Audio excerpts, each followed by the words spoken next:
நம்ம Ashwin sweets and snacks export பண்றதுக்கு 7373041434 மற்றும் www.ashwinsweets.com கான்டாக்ட் பண்ணுங்க.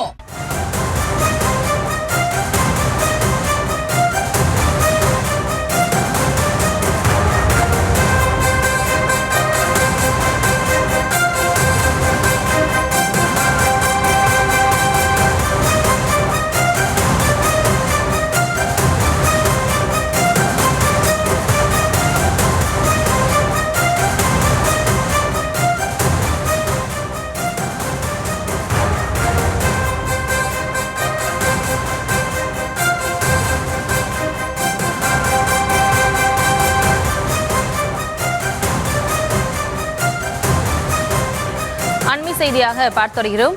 ஜூலை மற்றும் டிசம்பர் மாதங்களில்தான் ஆசிரியர் தகுதி தேர்வு நடத்தப்படும் என்ற அறிவிப்பு வெளியிடப்பட்ட நிலையில் 4 லட்சம் ஆசிரியர்களுக்கு துரோகம் இழைத்துள்ளதாக அன்புமணி தெரிவித்திருக்கிறார். அந்த அண்மை செய்தியை பார்த்து வருகிறோம். இவர்களோடு இணைகிறார் இந்த செய்தியாளர் ராஜேஷ். வணக்கம். மேலும் விவரம்.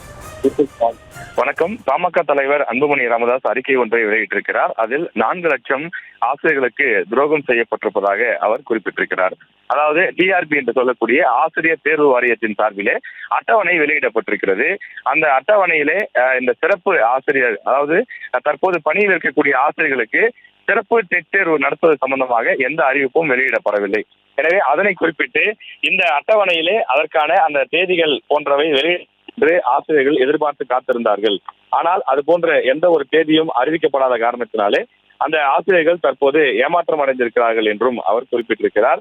தொடர்ந்து அவர்களுக்கு துரோகம் இழைக்கப்பட்டிருக்கிறது என்ற ரீதியிலே அவர் தன்னுடைய கருத்துக்களையும் தெரிவித்திருக்கிறார். ஏற்கனவே உச்சநீதிமன்றம், அதாவது ஆசிரியர் தகுதி தேர்வு குறித்து உச்சநீதிமன்றத்தினுடைய தீர்ப்பால் பாதிக்கப்பட்ட ஆசிரியர்களை நாங்கள் கைவிட மாட்டோம் என்று திமுக அரசு கூறியிருந்தது. இதன் மூலமாக அவர்களின் வாழ்வாதார பிரச்சனைக்கு எந்த தீர்வையும் வழங்காமல் அவர்களுக்கு மிகப்பெரிய துரோகத்தை இழைத்திருக்கிறது திமுக அரசு என்றும் அவர் குறிப்பிட்டிருக்கிறார்.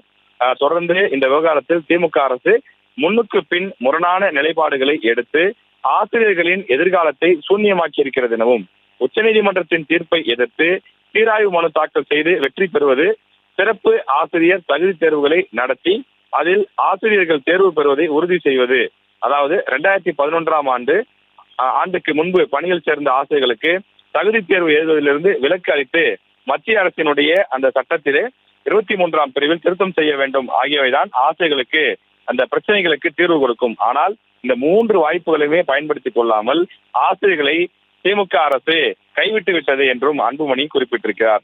தொடர்ந்து திமுக ஆட்சியில் அனைத்து வகையான அரசு ஊழியர்கள் மற்றும் ஆசிரியர்களுக்கும் துரோகம் இழைக்கப்பட்டுள்ளது என்றும் இப்போது உச்சநீதிமன்ற தீர்ப்பால் பாதிக்கப்பட்ட ஆசிரியர்களும் திமுக அரசின் துரோகத்திற்கு ஆளானவர்கள் பட்டியலிலே சேர்க்கப்பட்டிருக்கிறார்கள் என்றும் அவர் குறிப்பிட்டிருக்கிறார். அவர்களின் நலனில் அக்கறை கொண்டிருக்கக்கூடிய பாமக இதனை கைவிடாது என்றும் அன்புமணி தன்னுடைய அறிக்கையிலே குறிப்பிட்டிருக்கிறார். விவரங்களுக்கு நன்றி ராஜேஷ். நம்ம Ashwin sweets and snacks export பண்றதுக்கு 7373041434 மற்றும் www.ashwinsweets.com கான்டாக்ட் பண்ணுங்க.